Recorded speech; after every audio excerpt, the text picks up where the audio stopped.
What is up mga bro, this is Red Moto and welcome back dito sa aking channel. So for today's video, mag-unbox tayo ng bagong upuan. So bumili ako ng bagong upuan para kay Red Kidlat.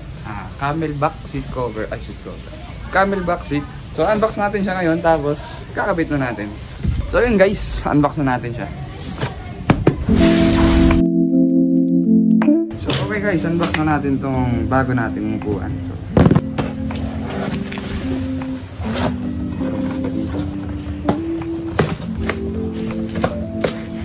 Ayan na siya guys. So ito yung tsura niya sa loob. Actually nung sa linggo pa dumating to, pero ngayon lang tayo nagka-time para mag-unboxing. Tanggalin ko muna itong box. Raider 150 Fi. Yay! So yan yung tsura niya guys. Meron siyang parang carbon na design dito. Ang lambot. Ito yung tsura niya sa likod. Same lang siya dun sa stock. Meron siya lagayan ng tools. Wala lang siya kasamang mga rubber, yung para dito. So lilipat na lang natin yung galing sa stock seat natin. So set aside na muna natin to. Tanggalin ko muna itong stock seat. So yun guys, tanggalin na natin itong stock seat natin. Buksan muna natin siya. Gagamit lang tayo nitong 10mm na socket wrench para tanggalin to. Dalawang nut dito. Saka natin.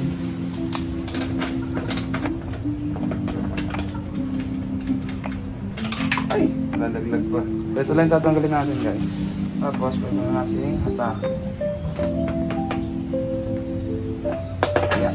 So ito yung mga sinasabi kong kukunin natin dito, yung mga rubber na to, para ililipat natin dun sa bago nating upuan. Pati itong mga tools, lilipat din natin to. So tanggalin lang natin to isa-isa. Medyo mahirap lang yata ito. Ayun. So yun yung tsura niya guys. Oh. Tanggalin natin lahat.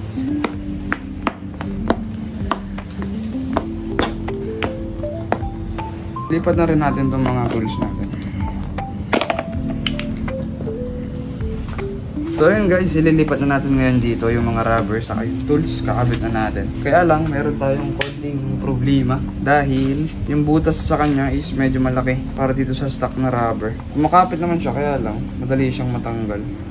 So naisip ko kanina, balutan ng teflon, parang ganyan, para sumikip siya. Mukhang okay naman. Kailangan natin siyang kapalan para mag-fit siya dun sa butas. Kaya lang, paubos na yata itong teflon. Dapat sa bandang taas. Yun,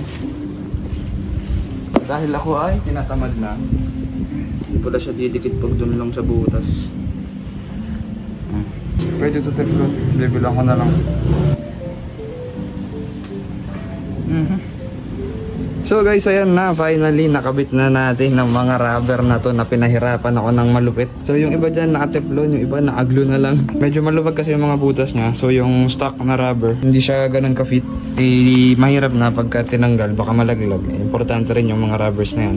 Daw may nabibili naman yan, mga spare na ganitong underseat rubbers sa Suzuki mismo. Pero yan, nagawa naman natin siya ng paraan. Ikabit na natin tong bago nating upuan. Let's go! So yun guys, tingin ko pwede na natin kabit tong bago nating upuan. Paano natin ito nagaling sa akin lang din natin siya ikakabit. Ayun! Kinabahan ako, kala ko hindi sakto. Ayun, napaasak na natin siya. So, natin yung mga natin. So yun guys, higpit na lang natin to.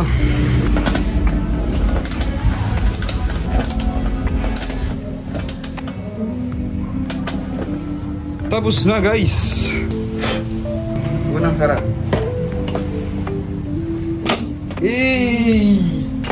Okay guys, so yun na itsura ng bago nating upuan. So camelback seat, all black yung pinili kong kulay para hindi masyadong mag-iba yung itsura, no? So makikita natin dyan, meron lang siyang logo dito ng Raider 150 Fi. Tapos yung meron ditong parang plastic ata itong material na to, pero carbon yung design niya. Tapos glossy rin siya, oh. So ang ganda niya tignan. Then yung stitching niya is maayos, makikita natin yan. Tapos all black siya pero parang 3-tone. So mas malapad siya ng konti dun sa stock seat natin. Ganun din sa angkas, no? Mas malapad din siya ng konti. Saka mas malambot yung part na inuupuan ng angkas. So yung upuan ng rider is ito. Meron siyang ganitong design. So anti-slip siya. So para hindi dumudulas yung puwet ng rider. Tapos meron din siyang parang ano dito, sagpuan. Merong kalso yung angkas, no? Para ganun din, hindi rin siya dudulas. Pag ginawa kami yung dito, no? Yung material niya is hindi madulas. Ganun din naman dito sa may angkas. Yung kasi isang problem dun sa stock seat, yung design niya is medyo pa-inclined. So kapag pumipreno ka, uusad at uusad yung puwet mo. Medyo nakakangawit yun. So try natin siya kung waterproof ba siya. Spray natin siya ng tubig. Oy! parang medyo nag-absorb siya ng tubig, pero mabilis naman siyang matuyo. Natuyo naman siya kaagad. So guys, I think that is it for this video. Very quick vlog lang. Naisipan ko lang talaga mag-video habang kinakabil ko tong upuan para nadadocument ko rin yung mga pinagagagawa ko dito sa motor ko. So, ayun lang. Thank you all for watching mga bro. God bless sa inyo lahat. Ride safe and bye-bye.